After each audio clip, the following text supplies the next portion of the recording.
안녕하세요. 저는 현재 쇼핑몰을 운영하고 있는 30대 중반의 유부녀입니다. 저도 제가 이런 고민을 쓰게 될 줄은 정말 꿈에도 몰랐네요. 인간관계에 늘 열심히 해왔고, 나름 열심히 산다고 살았던 것 같은데, 그럼에도 늘 관계는 어렵고, 이런 각자의 사연거리들이 생기는 것 같습니다. 제가 오늘 얘기할 내용은 그 중에서도 가족 관계에 대한 얘기예요. 바로 제 밑으로 생긴 두 동서들과의 갈등이죠. 차라리 세대 차이 나고 어른이신 시어머니 시집살이 내용이었으면 덜 스트레스였을까요? 저도 저보다 어린 제 밑에 동서들과 트러블이 생길 줄은 정말 몰랐습니다. 이 두 동서들이 저를 얼마나 무시하는지 들으시면 아마 다들 열 좀 받으실 거예요. 직접 겪었던 저는 아직도 그때 생각만 하면 스트레스가 머리 끝까지 올라오거든요. 마음 같아서는 욕이라도 실컷 하면서 싸우고 말면 좋았겠지만 그렇다고 남도 아니고 친구도 아니고 가족 사이인데다가 시댁 문제까지 끼어 있으니 저도 정말 어쩔 줄 몰라 했었네요. 아무리 동서들이라 해도 제가 마음대로 혼을 내려고 낼 수도 없는 거고 다 큰 어른이 머리채 잡고 싸울 수도 없는 거니까요. 그러다가 제가 정말 손 안 대고 코푼 일이 생겼습니다. 무슨 일인지 여러분들과 그 이야기를 한번 공유해 보도록 할게요. 저는 어려서부터 꾸미고 뽐내는 걸 좋아해 디자이너의 꿈을 가지고 있었습니다. 하지만 꿈이 왜 꿈이겠어요? 어영부영 나이 들어서 중고등학교에 진학을 해서야 제가 꿈꾸던 삶이 저와는 얼마나 거리가 먼 일인지 알 수 있었죠. 디자인 공부를 하는 것도 쉽지 않지만 패션을 하려면 유학을 가거나 국내 디자인과에 들어가야 했는데 그러려면 미술학원을 다녀야 했어요. 하지만 당시 저희 집안 형편으로는 미술 학원비는커녕 매달 들어갈 많은 재료비를 지원받을 형편이 되지 않았고 저는 자연스럽게 그 꿈을 포기하게 되었죠. 가능만 하다면 저도 패션 공부하러 유학을 가고 싶었지만 유학은커녕 대학을 가려고 해도 학비 걱정을 해야 할 상황이었기에 저는 결국 대학 진학은 포기하고 일찍 아르바이트를 시작해 돈을 모으기 시작했어요. 그리고 그렇게 모은 돈으로 저는 쇼핑몰을 시작하게 되었습니다. 당시에는 인터넷 쇼핑몰들이 인기를 얻으며 우후죽순 생기기 시작할 때라 경쟁도 심했지만 한편으로는 시작하는 것도 어렵지 않았어요. 접근이 쉽기 때문에 저처럼 어린 나이부터 시작하는 사장님들도 꽤 많았죠. 저도 옷을 좋아하고 관심이 많다 보니 인터넷에서 이것저것 보다가 쇼핑몰을 해봐야겠다 생각하게 된 거죠. 내가 좋아하는 옷을 다른 사람들에게 판매하는 것, 어쩌면 그것도 내가 원하던 꿈과 비슷한 일이 아닐까 하는 생각을 했던 것 같습니다. 그렇게 저는 매일 새벽 동대문에서 한두 장씩 옷을 떼와서 인터넷에 사진을 찍어 판매를 시작하게 되었습니다.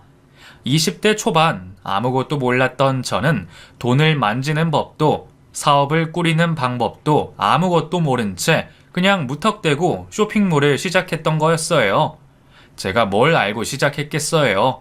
처음에는 하나도 안 팔려서 다른 일 하면서 수익을 메꾸기도 했고 장사하는 법을 몰라 애를 많이 먹었죠. 도와주는 사람 하나 없고 어디 배울 곳도 없다 보니 어렸던 저는 장사가 너무 힘들기만 했습니다. 실패도 하고 중간에 사기도 당하고 어려서 일을 시작하다 보니 정말 별별 일을 다 겪었어요.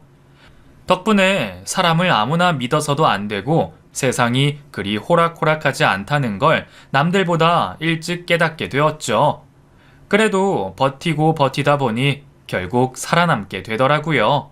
우여곡절이 많았던 저의 20대였지만 덕분에 저는 매출이 보장된 쇼핑몰의 사장님이 될 수 있었습니다.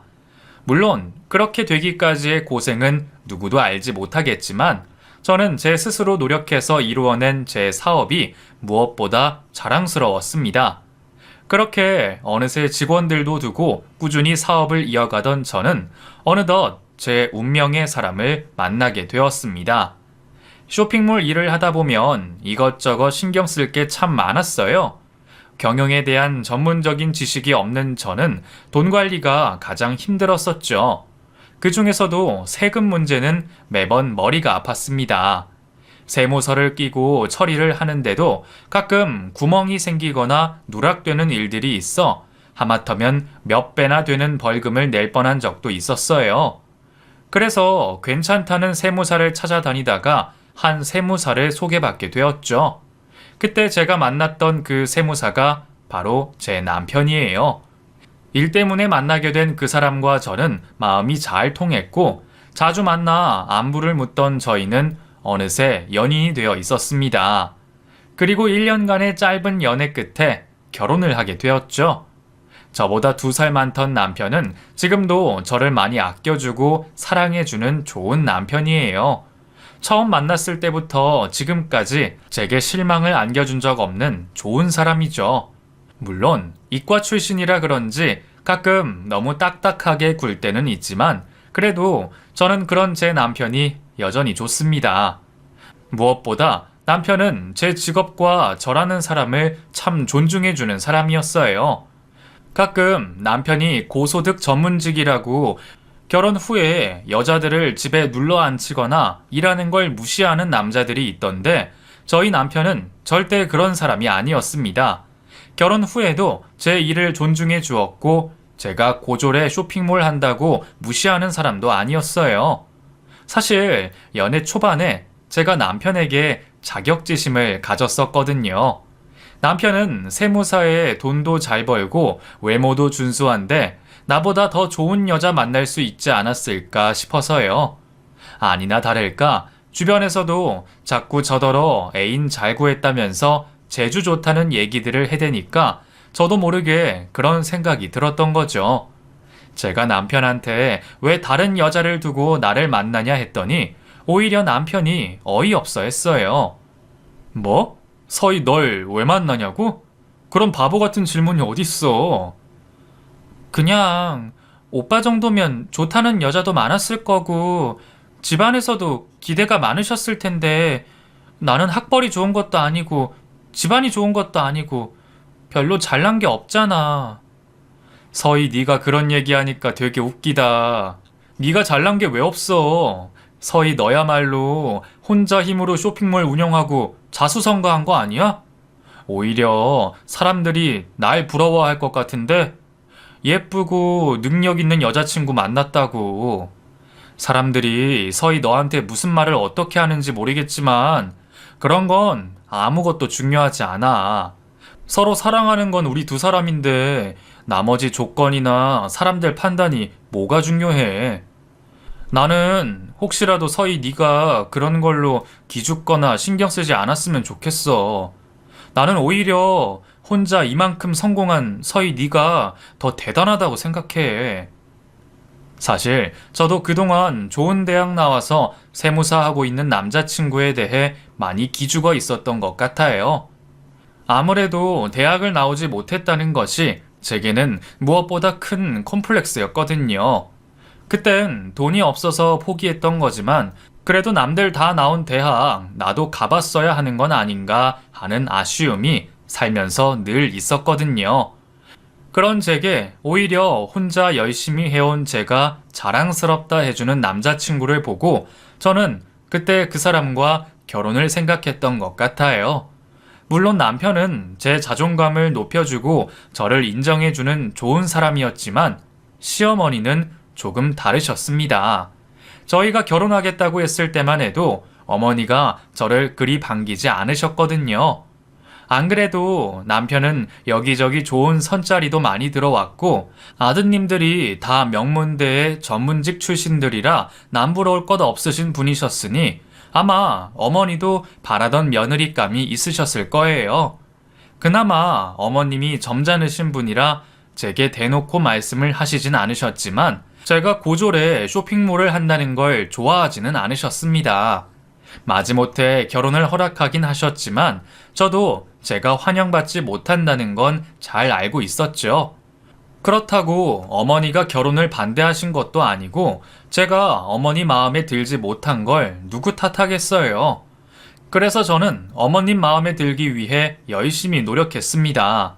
비록 어머님이 바라시던 조건의 며느리는 아닐지 모르겠지만 가족이 된 이상 저도 어머니를 성심성의껏 모시고 살가운 며느리로 가까워지고 싶었죠. 그래서 어머님이 괜찮다고 하시는데도 일부러 어머니를 찾아뵙고 매일 안부 전화를 드리곤 했어요. 어차피 출퇴근하면서 차에서 전화 한 통씩 하는 게 어렵지는 않으니까 저도 그 정도 노력은 할 수 있지 않을까 생각했거든요. 처음에는 좋지도 않은 며느리가 왜 이리 자주 전화하는지 어색하고 난감해 하시던 어머님도 제가 매일 전화를 드리고 하다 보니 익숙해지시는지 언젠가부터는 좋아하시더라고요. 너무 바빠서 연락을 못 드린 날에는 제가 어디 아픈 건 아닌지 걱정을 하실 정도였거든요. 어머니, 저 지금 퇴근하는 길이에요. 아침에는 바빠서 전화를 못 드렸어요. 식사는 잘 하셨어요? 오늘은 뭐 하셨어요? 많이 바빴니? 아휴, 나는 네가 어디 아프기라도 한 줄 알고 준우한테 물어볼까 했다. 그래, 바쁜 일은 좀 괜찮고? 네, 이제 괜찮아요. 아, 어머니. 그래서 저 내일 어머니 뵈러 갈까 하는데 어떠세요? 저랑 백화점 구경 가요, 어머니. 갔다가 차도 마시고 데이트해요. 그럴까? 그래, 너 안 바쁘면 그렇게 하자. 네, 어머니. 그럼 내일 댁으로 모시러 갈게요. 그렇게 저는 안부 전화도 자주 드리고 시간이 날 때면 남편 없이도 어머님을 찾아가 따로 시간을 보내곤 했습니다. 왜 웃는 얼굴에 침 못 뱉는다 하잖아요. 제가 하도 적극적으로 들이밀어서 그런지 처음에는 저를 부담스러워 하시고 꺼려 하시던 어머님도 점점 저를 귀여워 제게 다정하게 대해 주셨죠. 그렇게 저는 노력 끝에 시어머니와 가까워지면서 저도 어느새 시댁 가족의 구성원으로 인정을 받게 되었습니다. 남편은 그런 제 노력을 누구보다 잘 알아주며 제게 고마워했고, 덕분에 저는 고부 갈등이나 시집살이 없이 행복한 결혼 생활을 유지할 수 있었죠. 그래서 그때는 제 스스로가 참 대견하고 뿌듯했습니다. 일도 결혼도 잘 유지하고 있다 생각했고, 무엇보다 그것들 모두 제 노력으로 이루어낸 것이라는 게 제일 값진 일이었어요. 그렇게 행복했던 결혼 생활이 평생 유지될 줄 알았던 제게 뜻하지 않은 일이 벌어지게 되었습니다. 남편의 두 동생들이 비슷하게 결혼을 하게 되었던 거죠. 남편보다 4살, 6살 어린 남동생들은 저희가 결혼하고 3년 뒤에 결혼식을 올리게 되었어요. 두 사람들 연애 시기가 비슷한 탓에 몇 달 간격을 두고 나란히 결혼식을 올리게 되었고, 그렇게 제게는 2명의 동서가 생기게 되었습니다. 새 식구가 들어온다는 소식에 처음에는 저도 무척 기뻤습니다. 동서들이 어떤 사람들인지 너무 궁금했고, 나중에 새 며느리들끼리 모여서 친목도모를 하고 싶었어요. 하지만 그것은 저의 너무나 잘못된 바람일 뿐이었습니다. 막내 동서까지 합류한 뒤로 두 동서가 저를 따돌리기 시작했거든요. 사실 두 동서는 가족이 되기 이전부터 서로 알던 사이였습니다. 두 사람이 해외 유학 시절부터 친구였다고 하더라고요. 해외 명문대 출신이라는 동서들은 유학 중 만난 친구 사이였고, 학교를 마치고 돌아와 저희 시동생을 만나게 된 막내 동서를 통해 둘째 시동생과 큰 동서가 소개를 받게 되었던 거죠. 친구끼리 형제를 만난다는 게 흔한 일이 아닐 텐데 두 사람 사이가 무척 좋은지 그런 일이 다 있게 되었네요. 가족이 될 사이에 친하다는 건 축하할 만큼 좋은 일이겠지만 그것 때문에 제게 문제가 생길 줄은 정말 꿈에도 몰랐습니다. 막내 동서가 시집을 오고 시댁에서 처음으로 다 같이 모이는 자리였어요. 식사 준비는 어머님이 미리 거의 다 해두셨지만 며느리들이 상을 차리고 거들기 위해 모두들 주방에 모였죠. 식사 준비를 혼자 하신 어머님이 힘드셨겠다 싶어서 나머지는 저희들이 하겠다고 어머님을 거실로 보내드렸죠. 어머니, 혼자 이 많은 걸 다 준비하신 거예요? 너무 고생하셨겠어요. 차라리 저라도 불러서 같이 하시지 그러셨어요. 아휴, 너도 바쁜데 부르기는 무슨. 이 정도는 나 혼자도 그냥 하지. 그래도 애들 결혼하고 처음으로 다 같이 모이는 날인데 내가 이 정도는 해야지.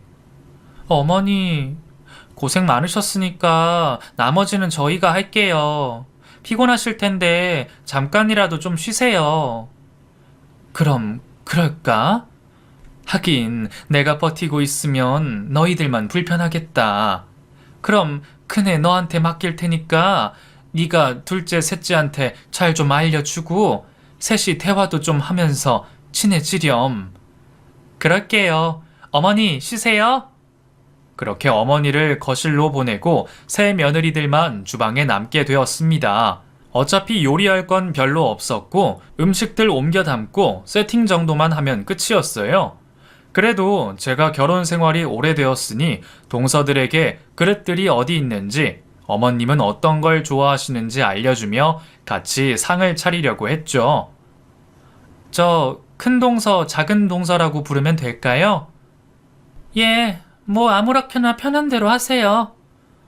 그럼 큰 동서는 갈비만 한 번 더 재워주고 작은 동서는 그릇 좀 씻어줄래요? 아, 그 어머니는 갈비 바싹 구운 거 안 좋아하시니까 살짝만 앞뒤로 구우면 돼요. 부탁해요. 사실 두 사람이 몇 달 간격으로 결혼식을 올려서 저는 아직 큰 동서와도 친해질 겨를이 없었습니다. 막내 동서는 상견례와 결혼식을 제외하면 그날이 세 번째였고요. 그래서 저도 동서들이 참 불편했죠. 말을 어떻게 해야 할지도 모르겠고 아무리 어리고 제 밑에 동서들이라지만 무턱대고 반말을 하기가 쉽지 않더라고요. 그런데 불편한 건 동서들도 마찬가지인 건지 제가 먼저 말을 걸기 전에는 먼저 저한테 말도 하지 않고 아예 저를 빼고 자기들끼리만 대화를 나누더라고요. 저도 쇼핑몰하고 시장 다니면서 산전수전 겪었고 어디 가서 친화력 없다는 소리는 못 들어봤는데도 두 동서를 대하는 것은 너무 어려웠습니다. 다들 모르는 사이에 처음 만난 거라면 서로 통성명도 하고 두루두루 지내며 친해질 텐데 두 사람은 오래된 사이에 저만 모르는 사람이다 보니 두 사람과 제 사이에는 시작부터 보이지 않는 벽이 존재하는 듯 했어요. 둘이서만 떠들기 바쁜 두 사람은 제가 무슨 말을 하는지 듣지도 않고 자기들끼리 얘기를 나누기 바빴습니다. 신혼여행은 어땠어? 괌은 나도 안 가봤는데 사람 많아? 많긴 많지. 호텔이랑 쇼핑몰에 거의 다 신혼여행 온 사람들 같더라. 한국 사람이 너무 많으니까 오히려 여기가 괌인 건지 제주도인 건지 모르겠더라고. 차라리 다음번엔 멀더라도 한국 사람 없는 데로 가야겠어. 저 동서, 이거 그릇이 제대로 안 닦여서 다시 좀 씻어줄래요? 근데 요즘 한국 사람 없는 데가 어디 있니? 차라리 유럽을 가야 좀 덜하긴 하지. 동서? 누가 이것 좀 씻어줄래요? 아니 근데 괌 갔을 때 우리 다 같이 발리 갔던 거 기억나더라. 혜진이 너 기억나? 그때 발리에 한국 사람도 별로 없고 진짜 좋았잖아. 그때가 좋았는데 요즘엔 개나 소나 발리 간다 설쳐대서 너무 짜증나. 두 사람은 오랜만에 만나 회포를 푸느라 제 얘기가 들리지 않는 건지 아무도 제 말을 들어주지 않았습니다. 그래서 별 수 없이 결국 제가 직접 해야 했죠. 결국 그날 상은 저 혼자 다 차리게 되었네요. 사실 아무리 자기들끼리 친하고 오랜만에 만나서 반갑고 할 얘기가 많을지언정 다른 사람 앞에 두고 그러는 게 예의일까 싶더라고요. 제가 꼰대인지는 모르지만 저는 모르는 사람 두고 그런 식으로는 안 하거든요. 괜히 사람 왕따 시키는 것도 아니고 게다가 그냥 놀러 온 상황도 아니고 시댁에서 식구들 다 모여 식사하는 자리인데 말이에요. 한시 바삐 움직일 생각은 안 하고 웃고 놀고 있는 동서들을 보며 황당했지만 그래도 그때는 저도 동서들을 대하는 게 처음이었고 동서들과 제 사이에도 시간이 필요할 거라 생각해 그냥 넘어갔습니다. 하지만 이후로도 동서들의 무시는 계속되었어요. 두 사람 사이가 얼마나 좋기에 매번 볼 때마다 그날리들인지 시댁에서 동서들을 함께 만나는 날이면 저는 늘 꿔다 놓은 보릿자루가 되어야 했습니다. 동서들 다들 잘 지냈어요? 오랜만에 만나니까 더 반갑네요. 네. 아, 지혜야. 나 너 줄 거 있다? 저번에 네가 얘기했던 화장품 기억나? 내가 백화점 갔다가 네 생각나서 하나 사왔어. 어머, 진짜? 그거 품절이라 그러던데 어떻게 구했어? 나 VIP잖아. 매니저 언니한테 구해달라 했지. 너무 고마워. 근데 하나 더 있네? 이건 뭐야? 아, 이건 어머님 거. 이따 드리려고. 아, 그래? 나 봐봐. 어때? 색 잘 어울려? 둘이서 식사 준비할 생각은 안 하고 식탁에 앉아서 화장품들을 나누고 있더라고요. 저 혼자 요리를 시작하기도 뭐하고 뻘쭘하게 있다가 말을 붙였죠. 어머, 화장품 샀어요? 너무 예쁘다. 막내 동서랑 잘 어울리네요. 네? 아, 네. 둘이 친하다더니 취향 같은 것도 잘 아나 봐요. 두 사람은 유학 시절 만났다고 그랬죠? 미국에서 유학했다고 그랬나요? 그땐 어땠어요? 타지에서 힘들었을 텐데 그래도 마음 맞는 친구가 있어서 좀 나았겠다. 그죠? 네. 뭐 지혜랑 저랑 유학 가자마자 친해져서 그나마 버텼죠.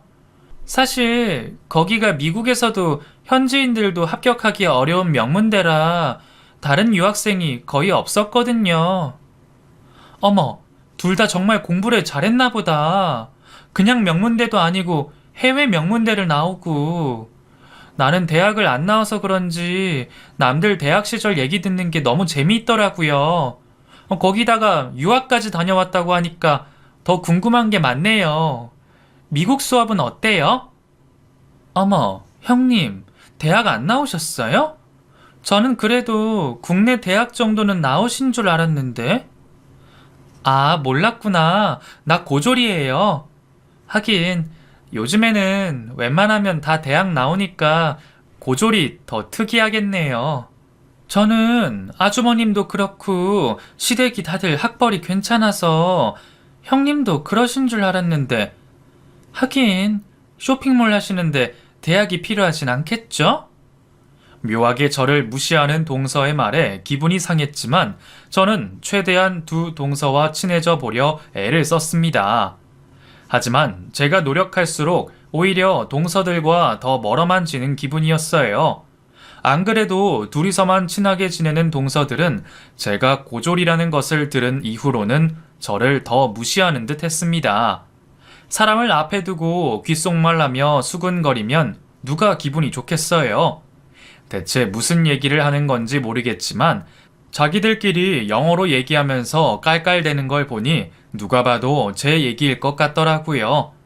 귓속말이라 다 듣지는 못했지만 대충 얘기를 들어보니 정말 저를 무시하는 얘기인 듯 했습니다. 교묘하게 주어를 빼고 말하는 탓에 나에 대한 얘기인지 정확히 짚을 길이 없었죠. 하지만 머리 나빠서 고등학교 나와 장사를 한다는 뉘앙스를 들어보면 제 얘기라는 걸 짐작할 수 있었어요.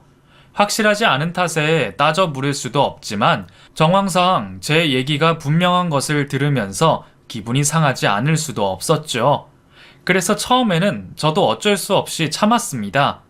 대놓고 사람을 무시하는 걸 보니 너무 당황스럽고 민망해서 얼기도 했고 또 증거도 제대로 없고 2대1인 상황에 제가 따져 물어봤자 괜히 저만 바보가 될 게 뻔해 보였어요. 근데 한 번은 참아도 두 번은 못 참겠더라고요. 두 사람은 내가 영어를 못 알아듣는다 생각하는지 아니면 자기네들 목소리가 작다고 생각하는지 제 앞에서 다 들리게 영어로 제 욕을 하곤 했습니다. 대학 못 나와서 무식하다, 말도 섞기 싫다, 시장에서 장사나 하면서 명품 두르고 다닌다, 별별 소리를 다 하는 걸 듣고 있으려니 저도 더는 못 참겠더라고요. 그래서 참다 못해 한마디를 했죠. 동서들, 무슨 얘기하는데 그렇게 재미있어? 누군지는 모르겠지만 동서들이 말하는 그 사람도 나처럼 고졸에 장사하나 봐. 근데 그게 그렇게 비웃을 일이야? 나도 똑같이 고졸에 장사하는 입장으로 가만히 듣기가 좀 그렇네. 어머, 형님, 어떻게 알아들으셨어요? 영어 하실 줄 아세요? 잘은 못해도 그 정도는 알아듣지. 한국에서 기초교육과정 배웠으면 다들 기본 정도는 알아듣지 않아? 내가 대학을 안 나온 거지 기초교육과정을 못 배운 건 아니거든. 아, 근데 형님 얘기는 아니에요. 그냥 저희가 아는 사람이 있어서요. 그래, 설마 동서들이 내 앞에서 내 욕을 하지는 않겠지. 아무리 개념이 없고 생각이 없다고 그렇게 하겠어? 근데 나도 들리길래 들었지만 어디서 남 얘기하는 건 별로 좋지 않아. 게다가 그 사람이 누군지 몰라도 대학 못 나오고 장사해서 돈 버는 거 가지고 두 사람한테 피해 준 것도 없지 않아? 예?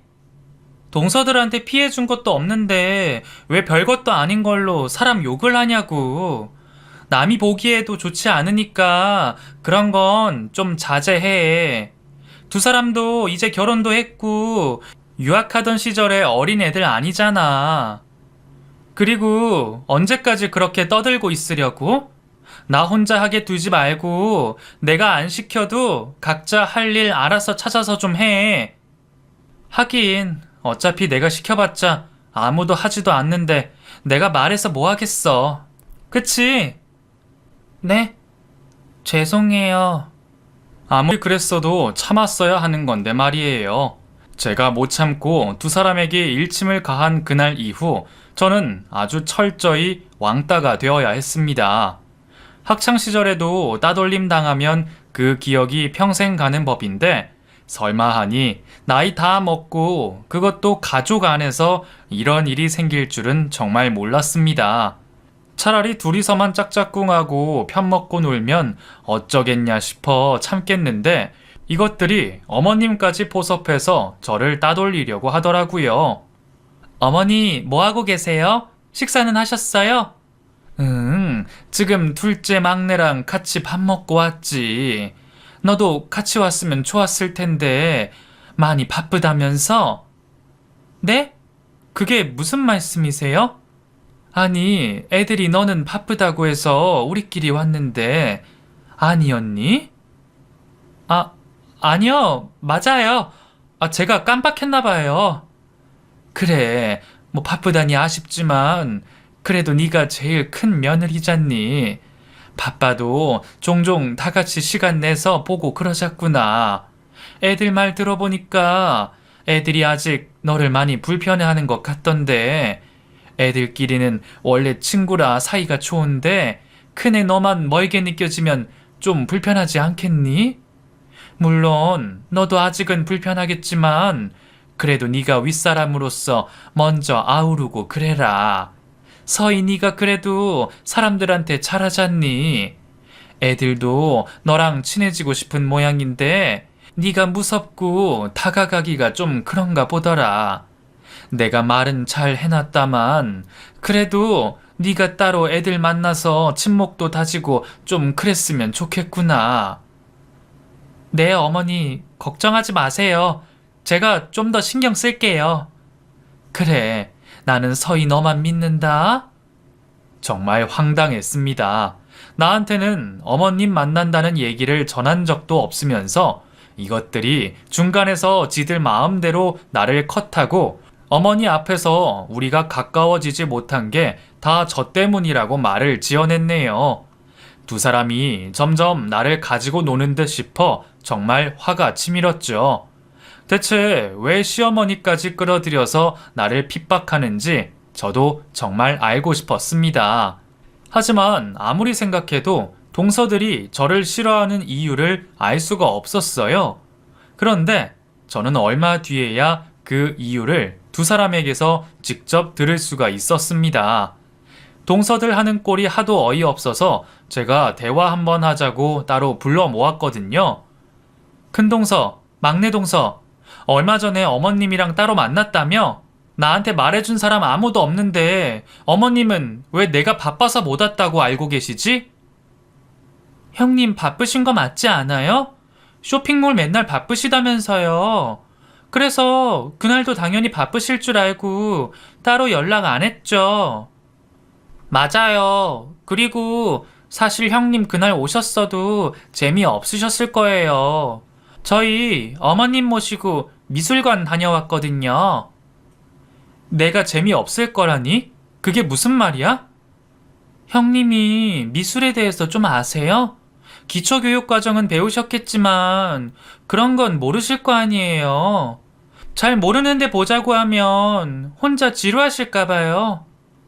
뭐? 대학 안 나오면 미술관도 못 갈까봐? 동서, 나도 그림 볼 줄 알고 예술 좋아해. 한번 물어나 보지. 왜 마음대로들 생각하고 사람을 무시해? 어머, 무시하다뇨. 형님, 왜 말씀을 그렇게 하세요? 그럼 아니야? 어려울 거라느니 멋대로 판단하고 어머님 앞에서 일부러 나 빼놓고 그런 게 무시가 아니면 뭐가 무시야? 그리고 내가 치사하게 말 안 하려고 그랬는데 저번에도 둘이서 영어로 쑥덕거리는 거 내 얘기한 거잖아.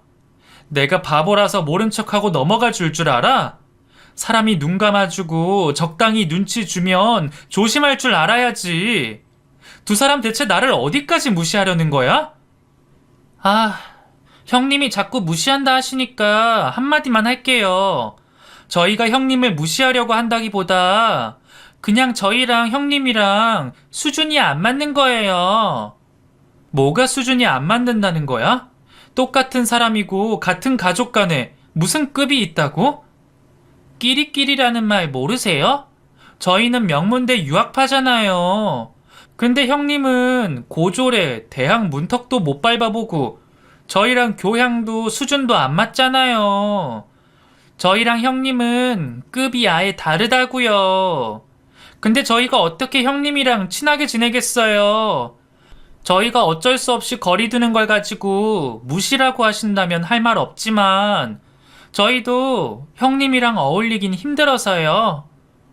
너무 당당하게 말하는 두 사람 앞에서 저는 할 말을 잃었습니다. 나를 따돌리는 게 겨우 학력 때문이라니 정말 어이가 없고 기가 막혔어요. 자기들이 명문대 유학파면 어쩌라는 건지 저더러 못 배워서 옷장사나 한다며 무시를 하는 겁니다. 정작 자기네들은 그 좋은 학교 나와서 결혼하고는 전업주부 하겠다고 집에서 살림하고 살면서 저를 무시하네요. 더 웃긴 건 집에서 살림하고 아직 아이도 없어서 한가한 두 사람은 일을 해야 하는 시댁 행사에는 매번 이 핑계 저 핑계 대며 빠지곤 했습니다. 제사도 안 하는 시댁에서 하루 다 같이 모여서 전부쳐 먹자고 그랬더니 전날 둘이서 같이 뭘 먹고는 장염에 걸렸다면서 못 온다고 거짓말을 하더라고요. 그게 거짓말인 걸 제가 어떻게 알았냐고요? 두 사람이 그날 만나서 브런치 카페 간 사진을 봤거든요. 안 그래도 그렇게 얌체같이 구는 동서들 때문에 스트레스가 많았는데 이것들이 겨우 그딴 걸로 사람을 무시한다는 소리를 하니까 정말 복장이 터질 것 같았습니다. 마음 같아서는 한 대씩 패주고 싶었지만 이성이 있는 사람이라면 그러면 안 되잖아요. 그렇다고 제가 나이도 어린 두 동서들에게 당하고 있는 걸 어디다 토로할 수도 없고 창피하고 속상한 마음에 남편에게 말을 할 수도 없었네요. 사실 형제들 간의 사이도 좋았고 동서들도 다른 식구들 앞에서는 조용히 있었기에 제가 말을 꺼내 분란을 만드는 게 저한테는 꽤 부담스러운 일이었어요. 그리고 한편으로는 여태 제가 살아온 방식처럼 제가 처한 그 문제 역시 제 힘으로 해결하고 싶었죠. 그래서 제 딴에도 여러 방법을 써봤어요.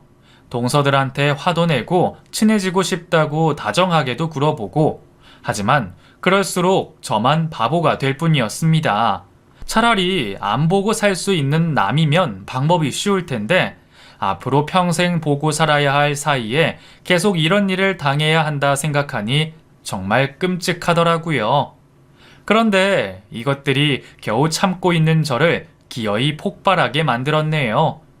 동서들이 시집오고 2년이 다 되어 갈 무렵 저는 기다리던 임신 소식을 듣게 되었습니다. 벌써 30 중반이 다 되어 가는데 아이 소식이 없던 탓에 저희 부부가 꽤 애를 먹었거든요. 어머님과 저희 부모님도 직접 말씀은 안 하시지만 걱정을 하고 계셨고, 특히나 저희 시어머니가 첫 손주 생각에 많이 기다리고 계셨죠. 그렇게 결혼하고 한참 만에 어렵게 아이를 갖게 된 탓에 저희는 너무나 기뻤습니다. 당장 양가 부모님께 소식을 알렸고 다음 주말 시댁에서 다 같이 축하 파티를 하기로 했어요. 덕분에 오랜만에 온 식구들이 모였고 그 자리에는 당연하게도 두 동서도 함께였습니다. 굳이 그 둘을 보고 싶지는 않았지만 동서 두 사람도 식구들 앞에서는 제 임신 소식을 축하한다면서 가식을 떨더라고요.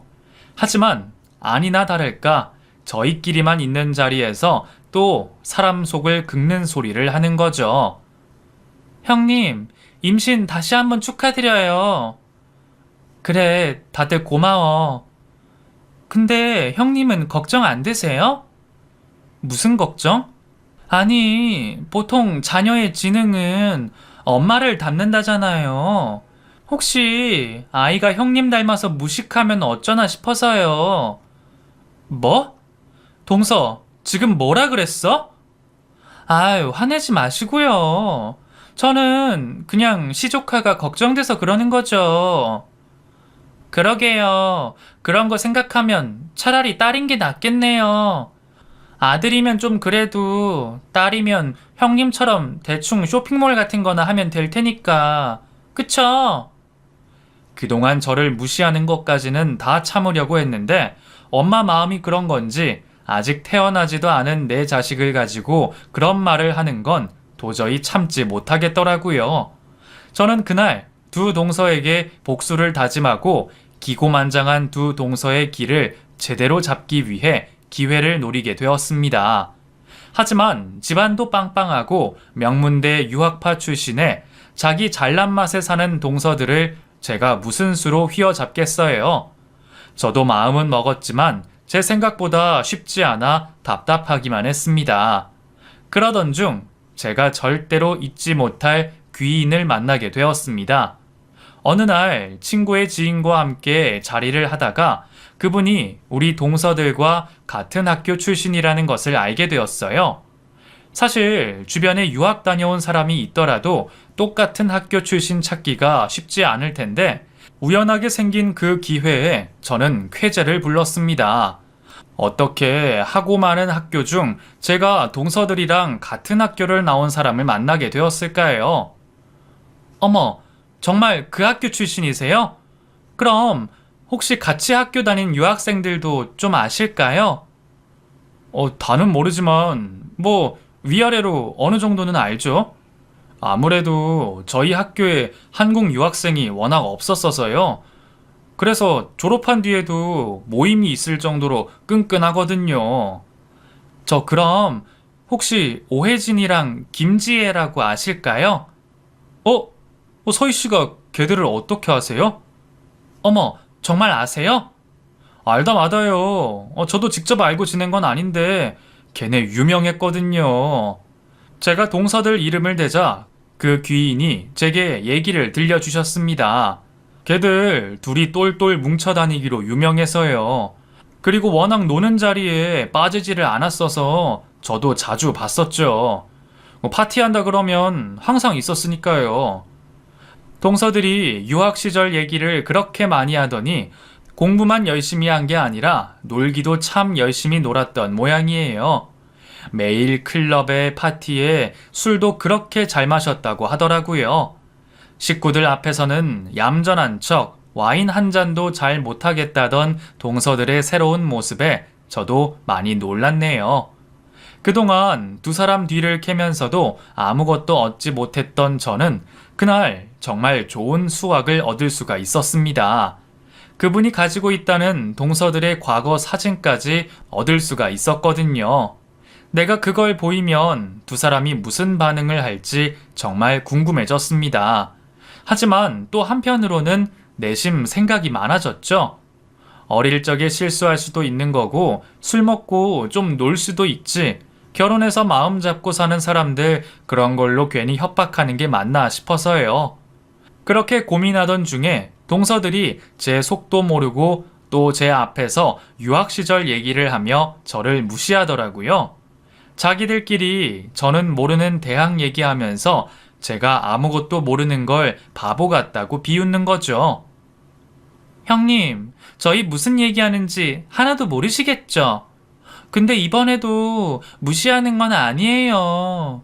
그냥 저희랑 형님이랑 환경이 다른 걸 어쩌겠어요. 유학 다녀온 저희끼리 통하는 게 워낙 많잖아요.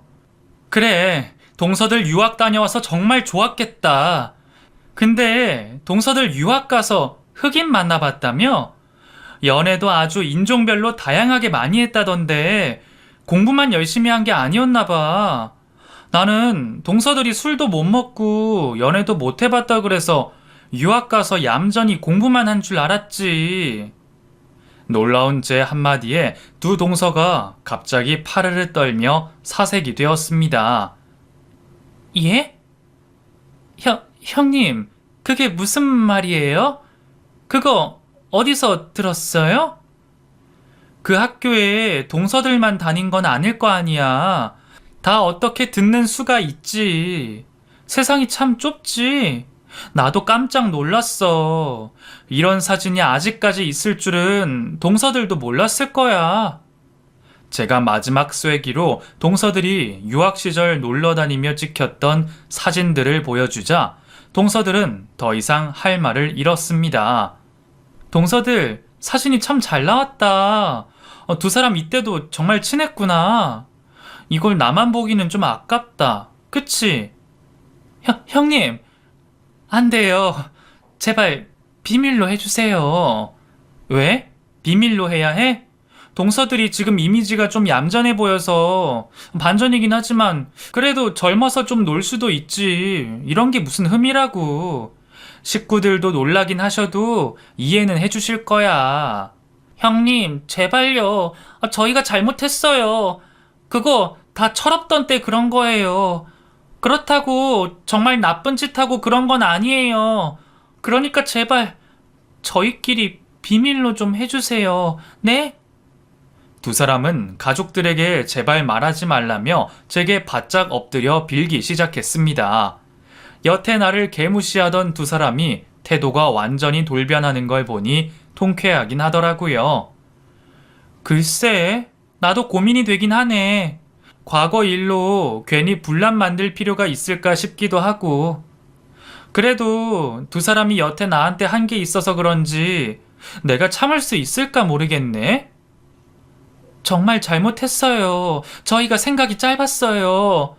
앞으로는 정말 반성하고 겸손하고 착하게 살겠습니다. 제발 기회를 주세요. 그래? 그럼 두 사람 하는 거 봐서 천천히 결정할게. 어차피 좀 기다린다고 두 사람 과거가 없어지는 건 아니니까. 그치? 결국 저는 당분간 두 사람의 비밀을 지키기로 했어요.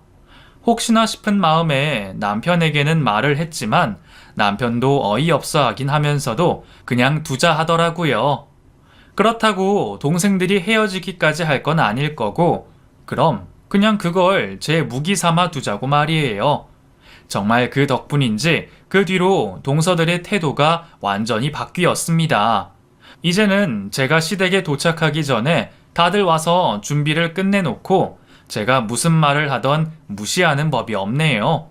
덕분에 저는 시댁에서 손 하나 까딱하지 않고 두 동서들 단돌이하며 평화롭게 지내고 있습니다. 그렇게 마음 편하게 저희 아이도 무사히 출산했고 식구들 바람대로 딸을 낳아 모두의 예쁨을 받고 있네요.